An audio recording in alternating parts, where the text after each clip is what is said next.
मगर क्या खाक सहज है यहाँ, क्या सरल है। फिर धीरे धीरे अभिनय की श्रृंखला ही रह जाती है, बताते रहो जो नहीं है।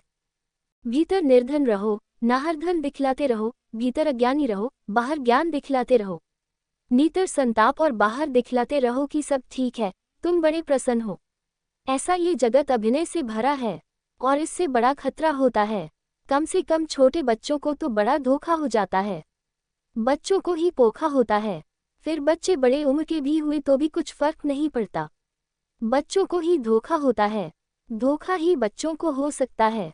तुमको भी धोखा होता है कि सब लोग इतने प्रसन्न चले जा रहे हैं, देखो कितने लोग आनंदित हैं, मैं ही एक दुखी। ये हरेक का अनुभव है। प्रत्येक ऐसा ही सोचता है कि मैं ही अकेला दुखी, हे प्रभु मुझे ही क्यों दुखी बनाया है। सारी दुनिया इतनी खुश मालूम हो रही है, रंग रैलियां चल रही हैं, लोग हाथों में हाथ डाले जा रहे हैं, गीत गा रहे हैं, नाच रहे। सारी दुनिया इतनी प्रसन्न है, मैं ही क्यों दुखी। ये सभी का भीतरी अनुभव है कि मैं ही क्यों दुखी हूँ। लेकिन दूसरे नो प्रसन्न दिखाई पड़ते हैं, तो ऐसा लगता है कोई अन्याय किया गया है तुम्हारे साथ। यहाँ कोई भी प्रसन्न नहीं है। यहाँ जितने तुम दुखी हो उतने की सभी दुखी हैं। यहाँ ऊपर ऊपर के भेद होंगे, भीतर की दुख की दरिया उतनी की उतनी है, कोई अंतर नहीं है। मैंने एक कहानी सुनी है कि एक आदमी निरंतर रोता था जाकर मस्जिद में कि हे प्रभु मुझे इतना दुखी क्यों बनाया, आखिर मैंने तेरा क्या बिगाड़ा है, यह अन्याय हो रहा है। और मैं तो सुनता था तू बड़ा न्याय है, रहीम है, रहमान है, कृपालु है, महाकरुणावान है। मगर सब पोखे की बातें हैं, मुझे इतना दुख क्यों दिया है। सब मजे में हैं, सब आनंद कर रहे हैं, मैं ही दुख में सड़ा जा रहा हूँ। कुछ कृपा कर, अगर मुख न दे सके तो कम से कम इतना तो कर कि किसी और का दुख मुझे दे, यह मेरा दुख किसी और को दे दो। इतना तो कर। उसने एक रात सपना देखा कि कोई आवाज आकाश से कह रही है कि सब लोग अपने अपने दुख लेकर मस्जिद पहुंच जाएं। वह तो बड़ी जल्दी तैयार हो गया। उसने जल्दी से अपना दुख बांधा, पोटली उठाई, भागा मस्जिद की तरफ। खुद भी भागा। उसने देखा, बड़ा हैरान हुआ कि पूरे गांव के लोग अपनी अपनी पोटलियां लिए जा रहे हैं। वह तो सोचता था जिनके जीवन में कोई भी दुख नहीं है। राजा भी भागा जा रहा है, वजीर भी भागे जा रहे हैं, नेता भी भागे जा रहे हैं, पंडित पुरोहित भी भागे जा रहे हैं। उसने मौलवी को भी देखा, वह भी अपना गट्ठर लिए चला जा रहा है। सबके गट्ठर हैं। और एक और बात हैरानी की मालूम हुई, किसी के पास छोटी मोटी पोटली नहीं, क्योंकि वह सोचने लगा कि किससे बदलना है अगर बदलने का मौका आ जाए। मगर सब बड़ी बड़ी पोटलियां लिए हुए हैं। ये तो पोटलियां कभी दिखाई भी नहीं पड़ी थी उसको। अभिनय चलता है। मस्जिद में पहुंच गए, बड़ा उत्तेजित, सारे लोग उत्तेजित हैं कि कुछ होने वाला है।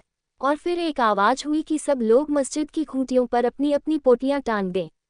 सबने जल्दी से टांग दी, सभी छुटकारा पाना चाहते हैं। और फिर एक आवाज हुई कि अब जिसको जिसकी पोटली चुननी हो चुन ले, बदल ले। और वह आदमी भागा और सारे लोग भागे। मगर चकित होने की बात तो ये थी कि उस आदमी ने भागकर अपनी पोटली फिर से उठा ली कि कोई दूसरा न उठा ले। और यही हालत सबकी थी, सबने अपनी अपनी उठा ली। वह बड़ा हैरान हुआ, लेकिन अब बात उसके ख्याल में आ गई।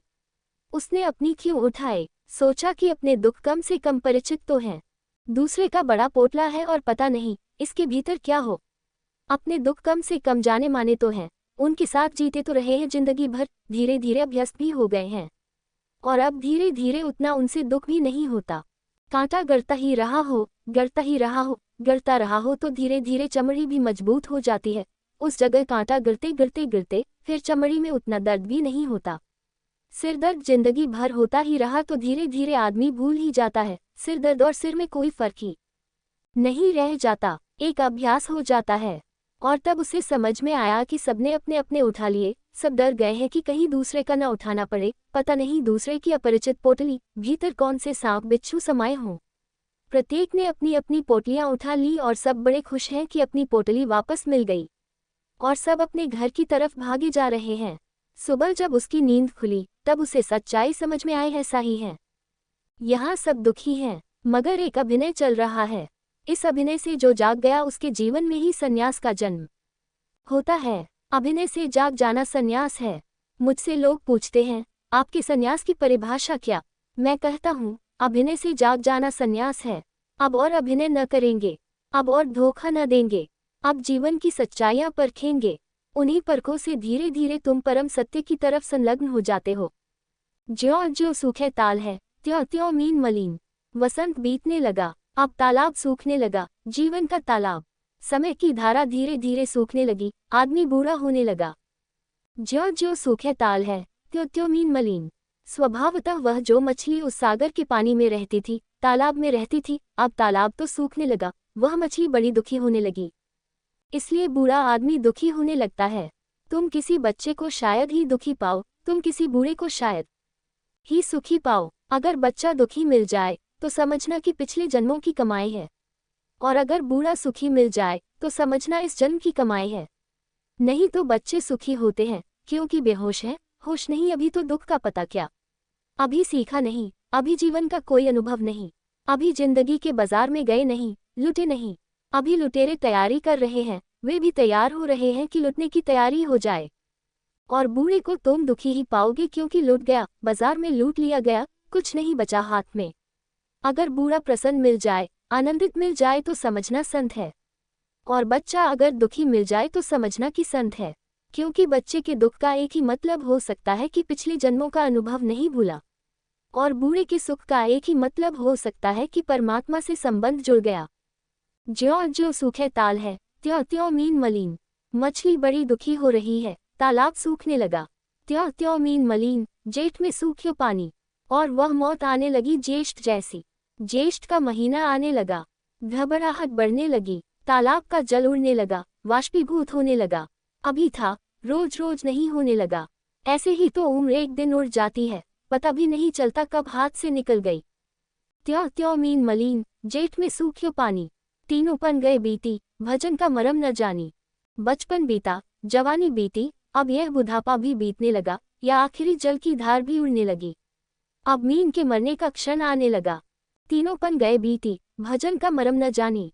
और जीवन में जानने योग्य बस एक ही बात थी, भजन का मरम, भक्ति का अर्थ, भक्ति का अनुभव। क्योंकि मर्म जानने का और कोई उपाय नहीं है। मर्म जानना हो तो अनुभव में उतरना पड़े, भाव में उतरना पड़े। भक्ति तो शुद्ध अनुभव की बात है। तो जीवन बीत गया और भजन आया नहीं। वसंत चला गया और तुम सोए रहे। क्या सोवे तू बावरी, चाला जात बसंत। चाला जात बसंत, कंत ना घर में आए। भजन का अर्थ है, कंत का आगमन शुरू हुआ, प्रार्थना उठने लगी, अर्चना जगने लगी, उपासना होने लगी धीरे धीरे। अब संसार का ही रटन नहीं होता मन में, अब प्रभु की भी याद आने लगी। जिक्र शुरू हुआ, याददाश्त शुरू हुई, सुरती उठी। तीनों पन गए बीती, भजन का मरम न जानी। कंवल गए कुम्हिलाया, हंस ने किया प्याना। और इंद्रियों की कमल आंखें, कान सब कुम्हलाने लगे। वे इंद्रियां जिनको तुमने अब तक जीवन जाना था, वे कुम्हलाने लगी। कंवल गए कुम्हिलाए, हंस ने किया प्याना। और अब हंस के उड़ने का क्षण आने लगा। ये जीव अब जाएगा पता नहीं कहाँ, किस अंधकार में, किस लोक में। इसके जाने के लिए कोई तैयारी न की, क्योंकि भजन का मरम ही न जाना। भजन को जान लेते तो आगे की तैयारी हो जाती। मृत्यु के बाद की तैयारी भजन से ही होती है। प्रभु को याद किया होता, प्रभु से संबंध जुड़ जाता, तो मृत्यु में गुजरने की पौड़ा ही न झेलनी पड़ती। अमृत से जो जुड़ गया फिर वह मरता नहीं। शरीर तो शांत हो जाता है, लेकिन अमृत से जुड़ गए व्यक्ति को मृत्यु की कोई पीड़ा नहीं होती। कंवल गए कुम्हिलाया, हंस ने किया प्याना। और हम क्या कर रहे हैं? हमें हंस की तो बिल्कुल फिक्र नहीं है, जो आज खिले और कल कुम्हला जाएंगे। इन कमलों की हम बड़ी फिक्र कर रहे हैं। तुम्हें अपनी तो फिक्र नहीं है, लेकिन देह, रंग रूप, इसकी तुम बड़ी चिंता कर रहे हो। आंखों में काजल लगा रहे हो, ओंठों पर लिपस्टिक लगा रहे हो, चेहरों पर रंग रोगन पोत रहे हो। शरीर को सुंदर बनाने की हर तरह की चेष्टा कर रहे हो। हर तरह की चेष्टा चल रही है। हंस की कोई चिंता नहीं है। वह जो भीतर छिपा हंस है, जो आज नहीं कल उड़ जाएगा, उसकी कोई चिंता नहीं है। और यह सब देह, इसकी सब सजावटें, काजल और लिपस्टिक और पाउडर और देह और वस्त्र, रंग रूप, सब पड़ा रह जाएगा। इस पर तुम सारा जीवन लगा रहे हो। सार की चिंता नहीं, असार के साथ जीवन व्यय कर रहे हो। कंवल गए कुम्हिलाया, हंस ने किया प्याना। मीन लिया को मारी, और आज नहीं कल मौत का जाल आएगा। कोई भी तो नहीं पहचानता मौत कौन है, इसलिए कहते हैं पलटू। मीन लिया को मारी, कौन मार जाएगा पता नहीं, कौन जाल फेंक देगा, कौन फांस लेगा, यह मौत कौन है किसी को पता नहीं। हम तो जीवन के रंग में ऐसे रंगे रहते हैं कि मौत का विचार ही कौन करता है। मीन लिया को मारी, ठान्य ढेला चिराना। इसलिए पलटू कहते हैं, सावधान कर देते हैं, भाई हमारी बातों में मत आ जाना कि हमने कहा खोजो प्रेमी को और हमने कहा वसंत बीता जा रहा है और देखो ये तालाब सूखने लगा और मछली दुखी होने लगी, इसलिए खोजो परमात्मा को। हमारी बात में मत आ जाना। एक बात सावधानी से समझ लेना, ये शर्त ध्यान में रहे। पलटू दीवाल कह कहा, एक बार अगर चढ़ गए ध्यान की दीवार पर और उस तरफ झांक कर देखा तो फिर लौट न सकोगे। जाओ तो ये ख्याल रख कर जाना, फिर पीछे हमसे मत कहना, शिकायत मत करना कि यह अभी खूब खोज पकड़ा दी जिसमें हम खुद ही खो गए। खोज तो ऐसी कि हम तो बचे और खोज हो जाए। ये परमात्मा की खोज ऐसी खोज नहीं है। पलटू दीवाल कह कहा, मत को झांकन जाए। इसलिए सावधान किए देते हैं कि अगर अपने को बचाकर परमात्मा पाना हो, अगर अहंकार की ही एक यात्रा का हिस्सा हो परमात्मा का पाना, तो कृपा करके मत जाना। ये दीवाल कह कहा है, इसके उस तरफ झांका कि फिर कूदना ही पड़ता है, और जो कूद गया वह खो गया और फिर कभी लौट कर नहीं आ सकता। पेय को खोजन में चली, आपुई गई हिराया, तो मैं प्रेमी को खोजने गया और खुद खो गया। लेकिन यह खो जाना चन्य भाग है। तुम्हारा होना सिवाय पीड़ा और दुख के और क्या है? तुम्हारा होना सिवाय एक घाव के और क्या है? तुम्हारे होने में है ही क्या? मनुष्य के होने में है ही क्या? इसे बचाने की कोशिश करोगे तो परमात्मा से वंचित रहोगे। इसे खोने की तैयारी चाहिए। इसलिए जब तुम मंदिर में जाकर फूल चढ़ाते हो तो तुम धोखा देते हो। अपने को जिसने नहीं चढ़ाया उसके सब चढ़ाए फूल बेकार हैं। या तुम चंद चढ़ाते हो तो भी तुम धोखा देते हो। तुम सोचते हो कि तुम्हारे धन को परमात्मा भी धन समझता होगा। तुमने अपने ही जैसा मुंह उसे भी समझ रखा है। तुम्हारे सिक्कों के धोखे में वह भी आएगा। अगर चढ़ाना हो तो अपने को चढ़ाना, उसके अतिरिक्त और कोई चीज नहीं चढ़ाई जा सकती। आदमी ने सब चीजें चढ़ाए हैं, यहाँ तक कि उसकी समझ में आ गया कि धन तो अपना बनाया हुआ है, इसको क्या चढ़ाना, तो उसने पशु भी चढ़ाए, पशुवध किए, यज्ञ किए, गाय चढ़ाओ, घोड़ा चढ़ाओ, और यहाँ तक कि आदमी भी चढ़ाए, नरमेध यज्ञ भी किए। बुद्ध के जीवन में उल्लेख है, एक गांव में यज्ञ हो रहा है और गांव का राजा एक बकरे को चढ़ा रहा है। बुद्ध गांव से गुजरे हैं, वे वहां पहुंच गए और उन्होंने उस राजा को कहा कि यह क्या कर रहे हैं, इस बकरे को चढ़ा रहे हैं, किस लिए? तो उसने कहा कि इसके चढ़ाने से बड़ा पुण्य होता है। तो बुद्ध ने कहा, मुझे चढ़ा दो तो और भी ज्यादा पुण्य होगा। चह राजा थोड़ा डरा, बकरे को चढ़ाने में कोई हर्जा नहीं, लेकिन बुद्ध व को चढ़ाना, उसके भी हाथ पैर कंपे। और बुद्ध ने कहा कि अगर सच में ही कोई लाभ करना हो तो अपने को चढ़ा दो, बकरा चढ़ाने से क्या होगा? उस राजा ने कहा, ना, बकरे का कोई नुकसान नहीं है, स्वर्ग चला जाएगा। बुद्ध ने कहा, ये बहुत ही अच्छा है, मैं स्वर्ग की तलाश कर रहा हूँ, तुम मुझे चढ़ा दो, तुम मुझे स्वर्ग भेज दो। और तुम अपने माता पिता को क्यों नहीं भेजते स्वर्ग और खुद को क्यों रोके हुए हो? जब स्वर्ग जाने की ऐसी सरल और सुगम तुम्हें तरकीब मिल गई है तो काट लो गर्दन। चक्रे को बेचारे को क्यों भेज रहे हो जो शायद जाना भी न चाहता हो स्वर्ग? बकरे को खुद ही चुनने दो, कहाँ उसे जाना है। उस राजा को समझ आई, उसे बुद्ध की बात ख्याल में पड़ी। ये बड़ी सचोट बात थी। आदमी ने सब चढ़ाया है, धन चढ़ाया, फूल चढ़ाए, फूल भी तुम्हारे नहीं, वे परमात्मा के हैं।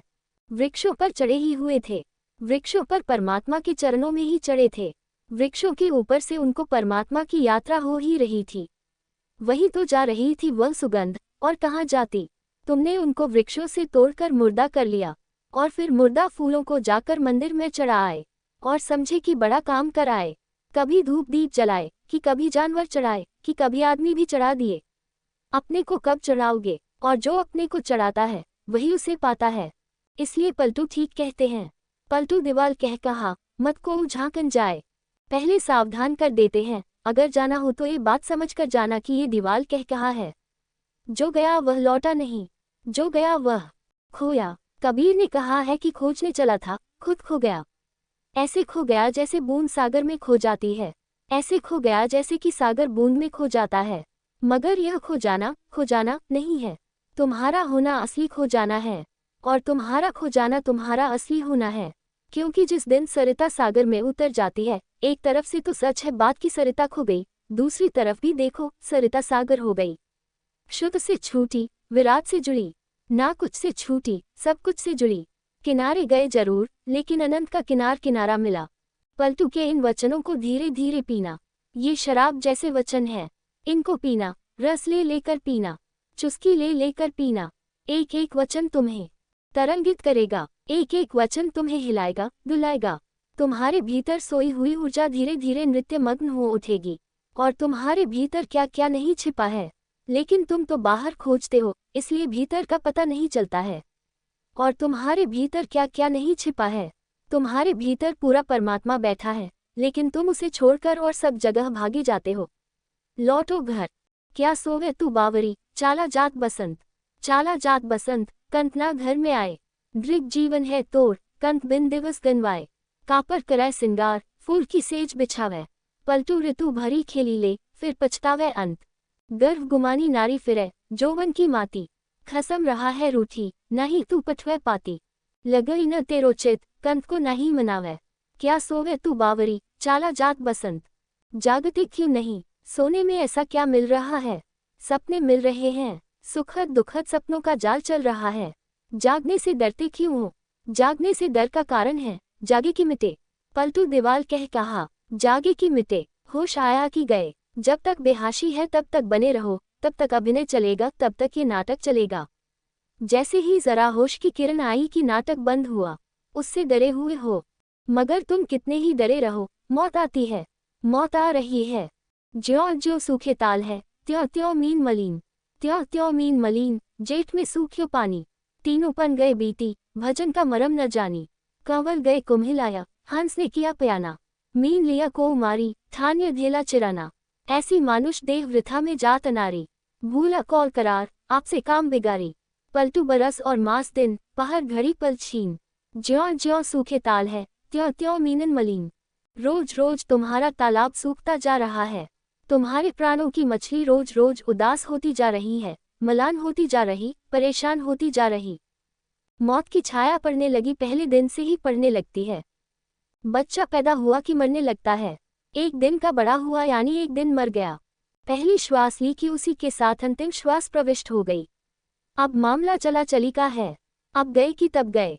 जाना ही पड़ेगा, जाना तो पड़ेगा, तो जाना है ही निश्चित। मौत में जाओ, या दीवाल कह कहा।